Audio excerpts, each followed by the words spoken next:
student. So, animal living and surviving, we have completed this chapter, okay? So, here is some new words that come when I was explaining this chapter, okay? Some new terms was there. So, let's recall our knowledge again. First is estivation. What is estivation? It is a long sleep some animal take in summer, okay? In a hot desert area, there is extreme hot now. So, they are having ability of estivation. Means they can sleep for a long time, okay, without any food or anything. So, that phenomena is only known as estivation. What is estivation? A long sleep some animal take in summer, okay, when? In summer, okay. Next is hibernation. It is also long sleep, but it is taken during the winter season, okay, to avoid extreme cold. Without food or water or anything, they used to sleep for a long time, okay. You have heard about deer also. In the spring season only they used to get up. In winter season they go for a long sleep. So hibernation is a long winter sleep in animals to escape the cold, okay. It is also a long winter sleep. It is a long winter sleep in animal to escape the cold. Estivation is a long summer sleep to escape from an extreme hot weather or climate. And hibernation is also a long winter sleep to escape cold, okay. Both are a long sleep. First, the animal used to do in a summer season, and second, the animal used to do in winter season. Estivation, animal who lives in a hot desert area, very hot area, they used to do estivation. And the animal who live in a very cold places, they used to do hibernation, okay. Next is camouflage. Camouflage is the ability of an animal to merge with its surroundings.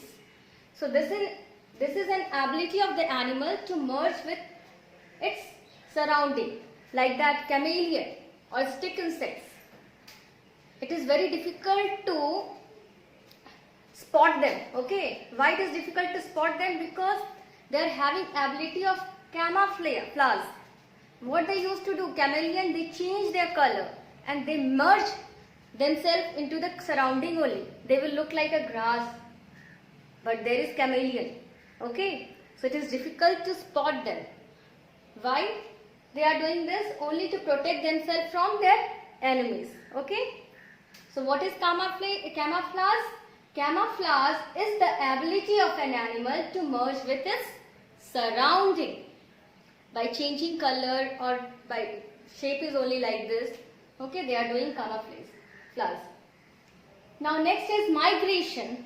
Migration is the mass movement in some animal to escape extreme cold. What is migration? Migration is the mass movement in some animal to escape extreme cold, okay. What they use? Some animal find it difficult to survive in a very cold winter.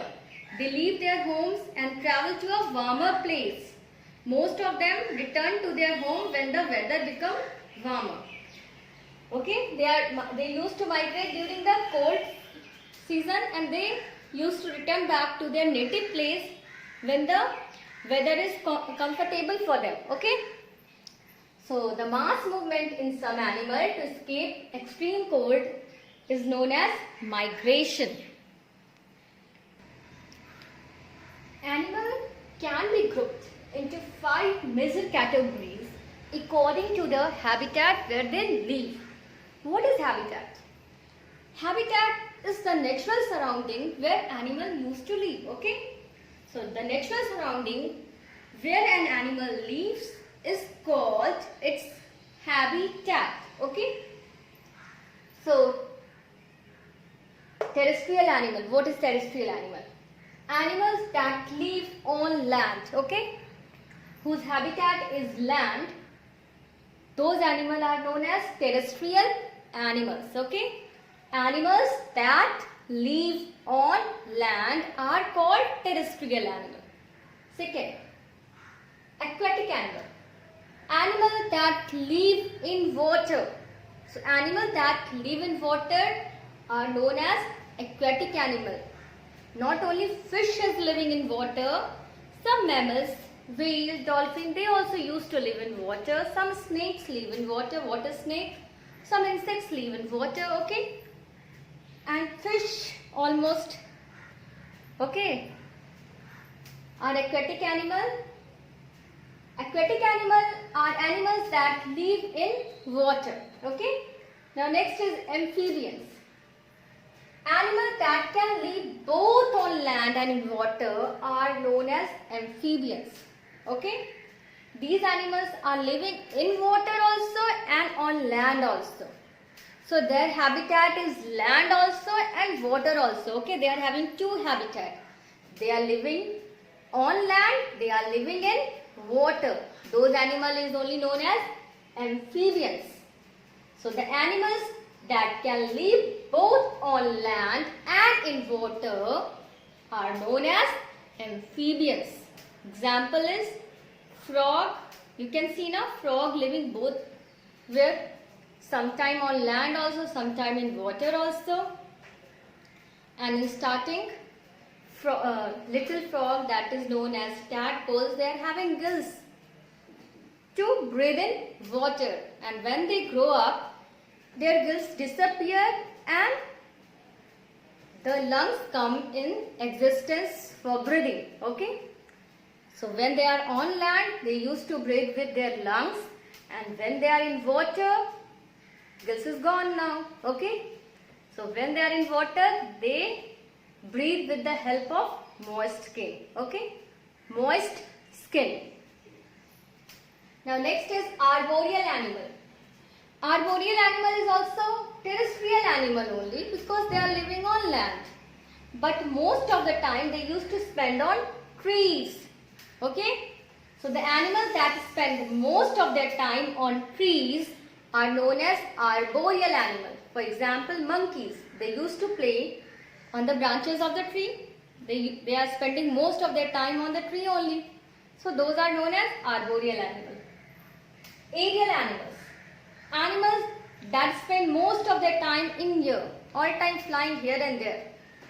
So they used to spend most of the time in air. Birds, they used to spend most of the time in the air now. So birds are aerial animals. One mammal also, bat, used to spend the time in air. That is also aerial mammals we can see.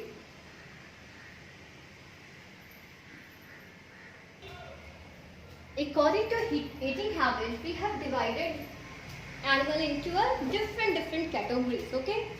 We have grouped into a different group, okay? So here we are going to discuss some of it.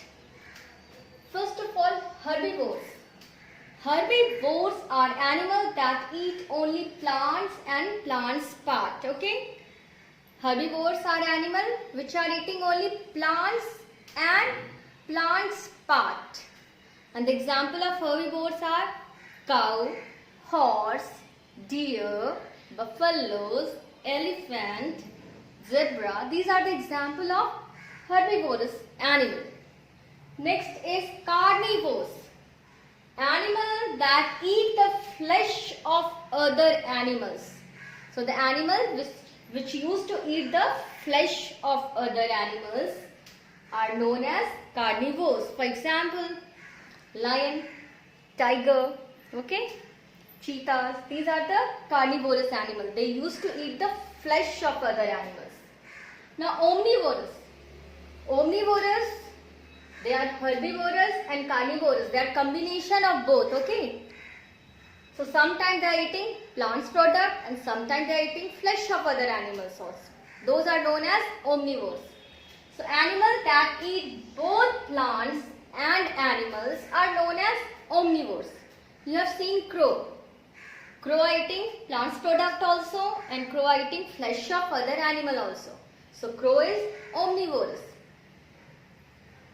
Next is scavengers.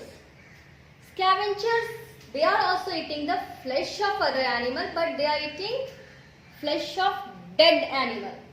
So animals that eat the flesh of dead animals are known as scavengers, and they are cleaning.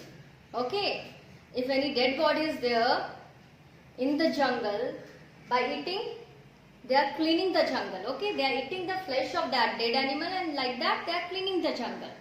So they are doing the good job. So what are scavengers? Animals that eat the flesh of dead animals. And the example of scavengers are hyena, vulture. So the scavengers are the animals that eat the flesh of other animals. Next is parasites. Animals that live in or on the body of other animals are known as parasites.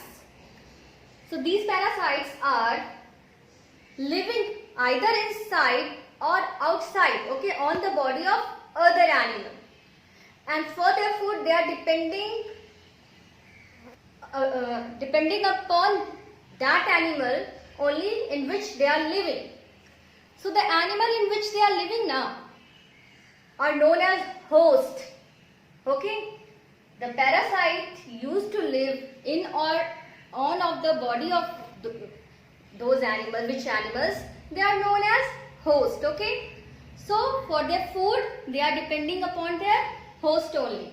So animals that live in or on the body of other animals are known as parasites, and the animals they live in or on are called host. Okay, so parasites obtain their food from their host only by sucking the blood.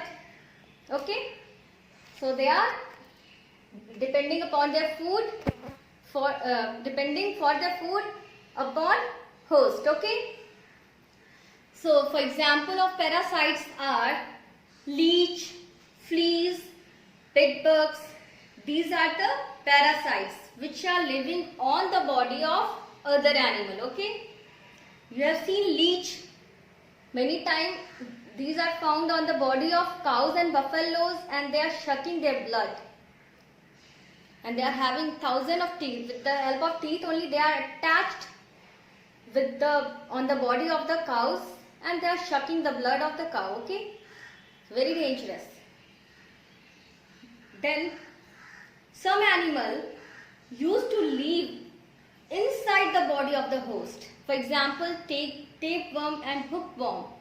So we are also having worm in our stomach. So these are the tapeworm and the hookworm, and they are also harming us. Whatever we are eating, they are taking from us all the nutrients. They are only taking, and we are becoming weak and weak. So these parasites are only harming the host. Okay, so children, write all the new words in your copy neatly and learn it. Thank you. Have a good day.